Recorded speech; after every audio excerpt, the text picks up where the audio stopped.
आज आपको संविधान में पढ़ाना है, ये बहुत इंपॉर्टेंट अनुच्छेद है। आर्टिकल 20, 19 तक तो पढ़ा दिए ना, आर्टिकल 20 देखते हैं। आर्टिकल 20 जो है ये बहुत जरूरी है, इतना पावरफुल है 20 और 21, इसे राष्ट्रपति भी रोक नहीं लगा सकते। जैसे इमरजेंसी के टाइम पर जैसे हमारे मूल अधिकार को रोक दिया जाता है, अभिव्यक्ति की आजादी, घूमने फिरने की आजादी रोक दी जाती है, लेकिन 20 और 21 इतना पावरफुल है जिसे कभी नहीं रोका जा सकता। पूरे संविधान में सबसे पावरफुल आर्टिकल है आर्टिकल 20 और 21। ये चाहे राष्ट्रपति हो, चाहे संसद हो, चाहे इमरजेंसी हो, कभी इसे रोका नहीं जा सकता। तो आखिर इस अनुच्छेद 20 में है क्या?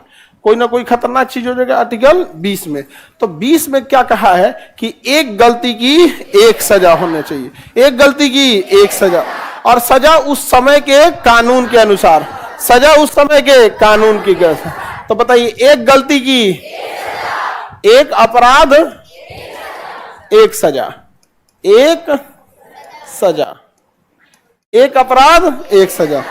अब इसमें क्या चीज है भैया? इसका मतलब कि कई बार ऐसा होता है कि आप कोई ऐसा अपराध कर दिए, सोशल मीडिया का जमाना है, बड़ी तेजी से कोई चीजें फैल जाती हैं, तो आपके विरुद्ध एगो केस हो गया बंगाल में, एगो केस हो गया आगरा में, एगो हो गया जम्मू कश्मीर में, लाइने से 20 गो केस हो गया, आदमिया एक के है, तो क्या होगा? 20 जगह घुमाते फिराते रहिएगा, तो उसको क्लब कर दिया जाएगा या मर्ज कर दिया जाएगा। अपराध एक ही है, चाहे 10 जगह हुआ हो, सजा एक ही होगा।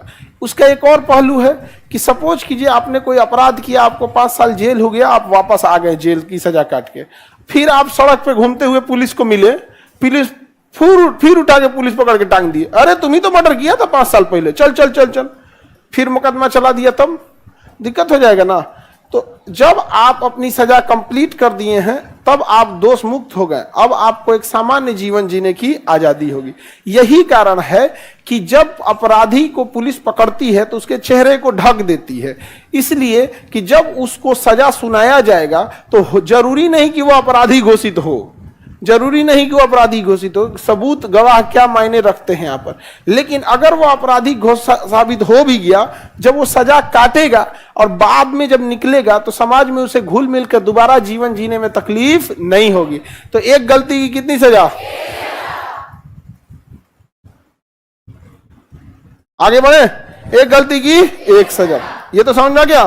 दोबारा होगा, जैसे मान के चलिए आपने चोरी किया और आपको 2 महीने की सजा हो गई।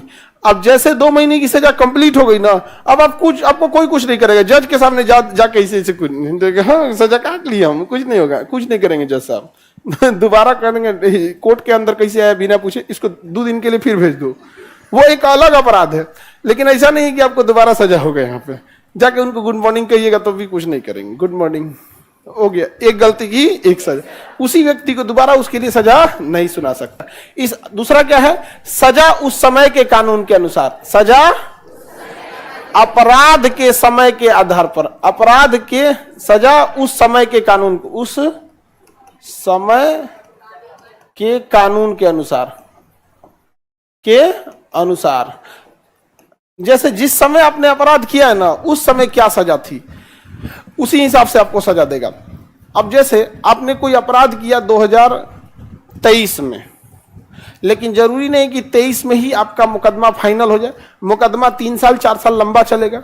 जब तक 2024 में कानून बदल गया, तो क्या अब आपको नए कानून से सजा देगा या 23 वाले कानून से?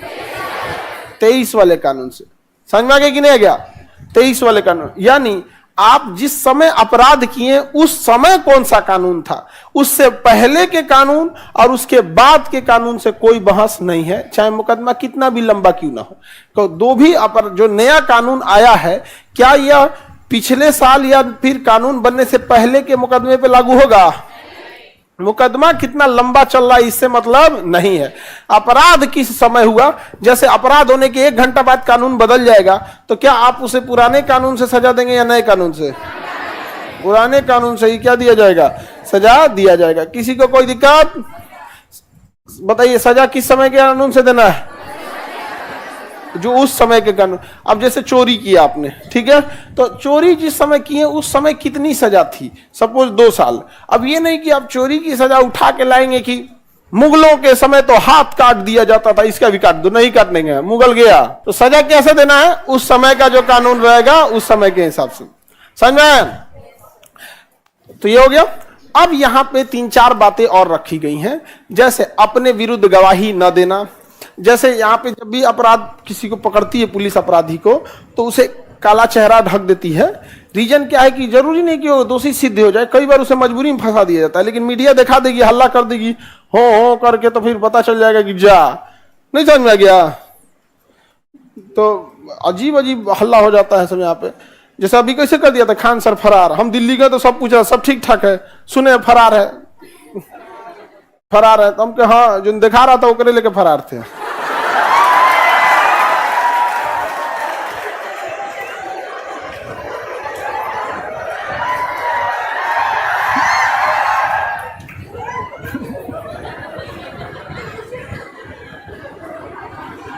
आगे बढ़े, बिना मतलब नहीं देखते हैं, फरार तरह कुछ भी लिख देता है यहाँ पे, हल्ला हो जाएगा तो बेचारा का जीवन मुश्किल हो जाएगा यहाँ पे। इसी में एक और चीज बोल रहा है कि अगर किसी व्यक्ति को सजा दे भी दिए ना, तो दोष सिद्ध होने के बाद भी उसका संरक्षण करना है। जैसे अगर आपने उसे 2 महीने की सजा दे दी, वो इसी के अंदर आपको एज्यूम करना है सजा उसमें, कि जैसे आपने किसी व्यक्ति को सजा दे दिया, 2 महीने की सजा हो गई, अब 2 महीना तक उसको मानव जैसा व्यवहार करना है जेल में। ये नहीं कि अब उसको सजा हो गई तो खनवे मत दो, गरियाओ उसको, मारो पीटो, ऐसा कुछ नहीं कर सकते। इसीलिए जेल जो होता है वो पुलिस के अंडर में नहीं होता है, कोर्ट के अंदर में होता है। जेलर तो देख रेख करने के लिए वहां पे, अंडर में किसके होता है, कोर्ट के। किसको अंदर ले जाना ये कोर्ट लिख के देगा, और कौन बाहर ले गया आएगा वो भी कोर्ट में लिख के देगा यहाँ पे। और देख रेख के लिए कौन होता है, जेलर। क्या जेलर छुट्टी दे देंगे किसी को, जाओ पर 3 दिन बाद आइयो?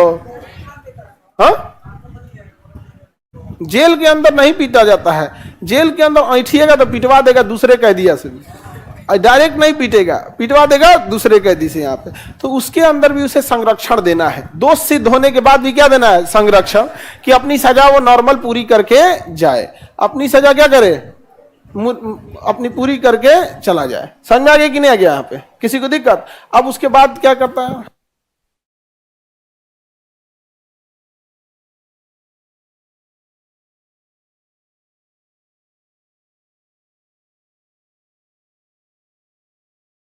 आगे बढ़ते हैं।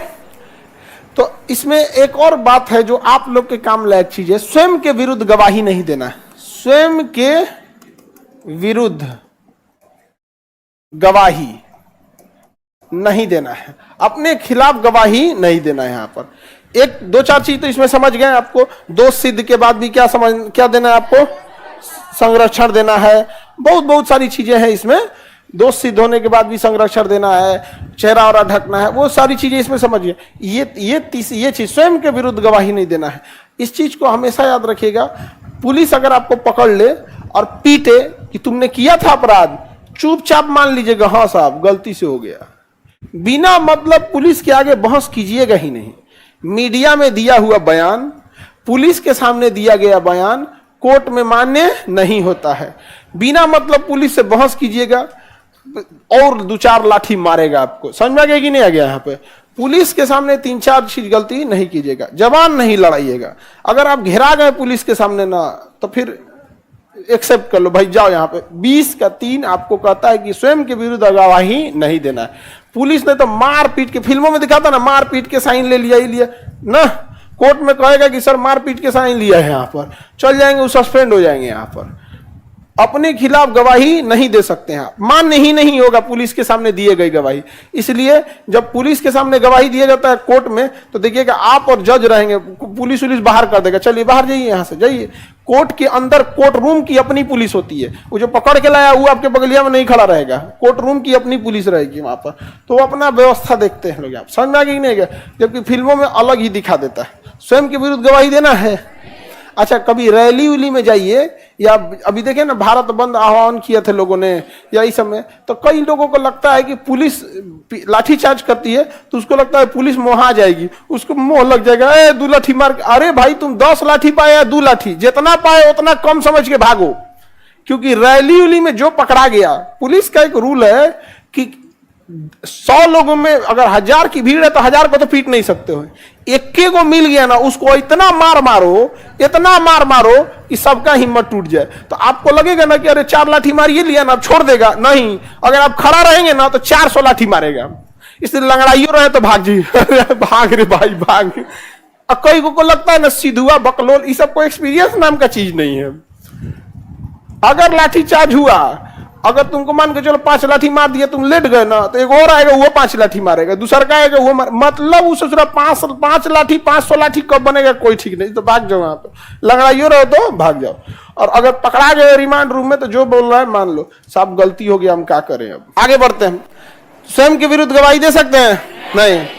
आगे बढ़े तो आइए 20 पे कभी रोक लगाया जा सकता है? अच्छा, कितना जरूरी है यहां पर। अगर सपोज कीजिए कि ये पावर दे दिया जाता कि राष्ट्रपति इसमें रोक लगा सकते हैं, और जहां आपका एक दिन के लिए भी आर्टिकल 20 गया, एक दिन के लिए, तो सपोज कीजिए कि हमको इसको जेल डालना है, इसको बबनिया को, समझ में आ गया कि नहीं आ गया? तो एक दिन के लिए भी आर्टिकल 20 गया ना, तो उसमें आ जाएगा कि स्वयं के विरुद्ध गवाही दे सकते हैं। पकड़ के पुलिस 20 डंडा मारेगी, एक्सेप्ट कर लेगी कि हम ही हत्या किए थे, गई कहानी खत्म। एक दिन के लिए भी हटा अगर कि आप स्वयं के विरुद्ध गवाही दे सकते हैं, इतना मार मारेगी पुलिस, इतना मार मारेगी आपको कि आप गवाही दे दीजिएगा। अब पुलिस जब मारती है ना तो अगले दिन दर्द करता है। जैसे पुलिस पीटेगी ना तो बस 5 मिनट दर्द करेगा। अगर रिमांड रूम में गए या जहां गए 5 मिनट दर्द कर, 5 मिनट बाद वो जगह ये शून्य हो जाता है, इतना मार मारेगा शून्य हो जाएगा। अगले दिन वो जगह जानते हैं कैसा हो जाएगा? उबला हुआ आलू कैसे हो जाता है, ढकेलने में डर लगता है फूट मच जाए, तो मानसवा वैसे हो जाएगा, छूले में डर लगेगा, अरे दादा हो दादा, हाथवा नहीं उठेगा, अरे बाप हो बाप। समझ में आ गया कि नहीं आ गया? यहाँ पे आप लोग को ये सब चीजों को पता नहीं है, आप लोग मत जानिए ये सब। समझ में आ गया कि नहीं आ गया? हाँ, वो रिमांड रूम में पीट, अभी आगे देखेंगे रिमांड वगैरह को। आर्टिकल 22 में स्वयं के विरुद्ध गवाही दे सकते हैं, सजा उस समय के कानून के अनुसार। समझ में आ गया कि नहीं आ गया? यहाँ पे एनी प्रॉब्लम?